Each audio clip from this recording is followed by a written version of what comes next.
Today we are going to be talking about these 5 self-love habits to develop by the time you are 30. And I'm not usually one to say to develop a certain habit by a certain time. I think that it's a natural progression and a learning, and we're all different and we all learn at different speeds. But I do feel like by the time you're 30, self-love habits are a little bit different. It's not like you need to be here by the time you're 30, but it's more like start working on and developing these self-growth habits and these ways to learn to love yourself. And we're not going to always be perfect at it, but it is good to develop the practice of trying to learn these habits by the time that you are, or we are, 30 years old. So I turned 30 in September. I'll be 31 this September coming up. So in this video, I just want to share with you the things that I've learned up until 30. There's only 5 things that I feel like are really important, so it'll be a quick and easy video for you guys to watch. But I feel like it's really good information to know, and these are definitely things that I'm going to continue bringing with me through my 30s that will be crucial and necessary for me. If you are new to my channel, please take a moment to make sure that you are subscribed, and definitely make sure that you hit that notification button. Make sure that you're notified all the time. You can hit always instead of sometimes. This episode is a part of my self-care summer series. I will be posting a new video every other day for this month and may even continue it on. So definitely make sure that you are subscribed, and let's get into this video.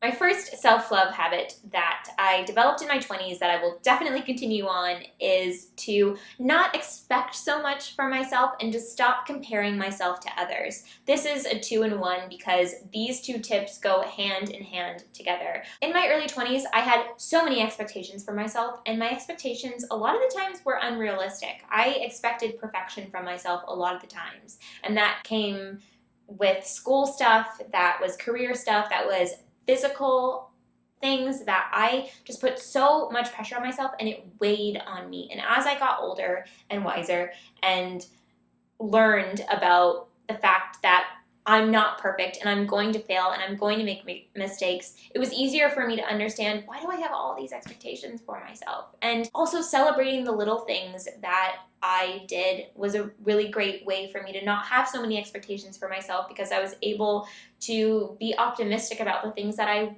was doing and that I was getting done. And I was able to see myself in the same light that other people saw me, because I would listen. I started listening to people when they told me, positive things about myself, and I was able to open up my mind and my soul to the idea that I'm doing great and I'm doing okay and I'm trying my best. And as long as you know that you are trying your best in all these different aspects of your life, your career, school, friendship, love, as long as you are doing your best, that is what is the most important thing. And the comparing thing is so huge. We are constantly comparing ourselves to others because of social media, and I had to learn how to kind of tackle that mindset, because growing up in my 20s, when I was young, I didn't have social media. I wasn't like born into the social media world, because I am 30 now. And so the best thing that I can tell you guys that are growing up in the world of social media is to understand that pretty much everything on the internet is just a highlight reel. And there are so many people doing great things this day and age where, today they're talking about the harder things. But for the most part, there are a lot of people that are only, showing you their highlight reel, and it can really feel like there's just a constant comparison and you're constantly thinking about what you could be doing.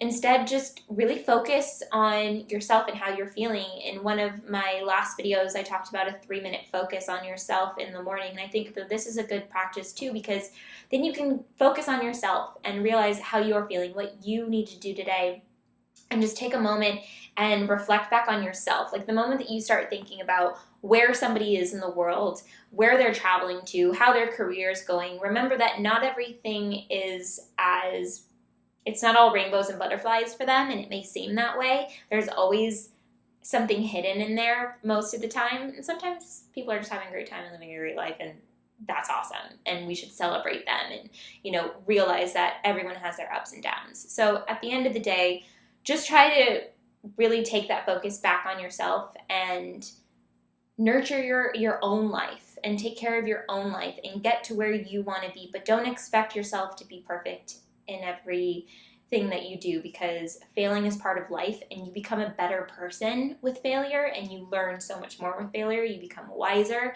and more opportunities present themselves when you fail. So allow yourself to fail sometimes. Habit number 2 is to connect to nature. This has always been really important for me, but in my mid to late 20s, I started realizing how important it is for my mental health to go outside, to connect to nature the best I can, to build a vegetable garden, to grow herbs like basil, cilantro, and things like that. Taking walks outside, going on hikes is so important for my mood and for just who I am as a human being. And it's something that I hope to expand more and more and more as I grow. I can see myself 10 years from now living very rural and living off the land as much as I can, and connecting to animals as much as I can, having as many animals as I can, and that's just something that makes me happy personally. And so if you're somebody who's, going through a harder time and you're trying to figure out what makes you happy and how you can kind of work on your self-esteem and your self-confidence and stuff, definitely look to nature to find that connection that you're looking for. Habit number 3 is don't be afraid to have hard conversations. And this is something I've learned over time, because it can be really easy to try to avoid confrontation as much as possible because you don't want to get into any awkward conversations. But live in the awkward conversations, let it go, and just get through it, because what's on the other side is much better than avoiding communication. Communication is the key to solving so many different problems. So being honest with yourself about how you feel, being honest with the person you're communicating with about how you feel is just so important, and it is so worth having the awkward moment to get to the good stuff on the other side, because then you just build a deeper connection and you're being honest, and then that opens up the door for more honesty and more development within this relationship, and it just makes things so much better. So have the conversation, be honest, and just be nice about it. As long as you're honest and nice in communication, then things are just going to be the very best for you that they can possibly be. Habit number 4, take your time and do not rush your milestones. This one is a big one. I think the older we get, the closer we get to 30, we start thinking, when am I going to get married? Who's the love of my life? Why is my career not everything I want it to be? Oh my goodness, we start freaking out. And I think the most important thing that you can do, and this is even before 30, a lot of people start doing this at like 23. They're like, oh my God, what am I doing? Why am I not married? Like, what's happening? And why is my career not everything I want it to be at this moment in time? And I'm guilty of that too, but I learned so quickly that the more that I rush milestones, the more stress is in your life, of course, but also you're going to potentially make the wrong decisions when you're just worrying about the milestone.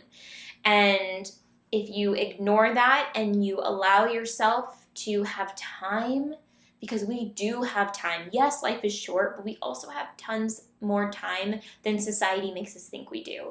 So just live in the way that the universe is guiding you through life, and trust that it will all come to you in due time, and just trust that your life is going in the direction it's meant to be, and learn to love your journey and what you're going through currently. Like if you're single right now, learn to figure out the best way to be single and the best way to embrace being single. For instance, I've told this story before, but when I left a relationship and I had to be single for a while in my mid-20s, I was sort of like, oh, what am I going to do? Like I have to date people and this is kind of weird. But then I just kind of said, I'm going to embrace this. I'm going to embrace being a single lady. I'm going to have fun being single. I'm going to go out on dates. I'm going to hate it sometimes, but I'm going to have funny stories to tell my friends. And just like learning to embrace the situation that you're in is just the best way to go through life. Habit number 5 is to learn how to set your boundaries for work and life. And this comes to friendship, family, and work. For me, I have set boundaries where I need to, whether it be with family members or specific friendships or whatever it might be. And I also set boundaries for time. Like when it comes to work, like if You know, I get an email at 9 p.m. at night, I know I don't need to respond to that right now.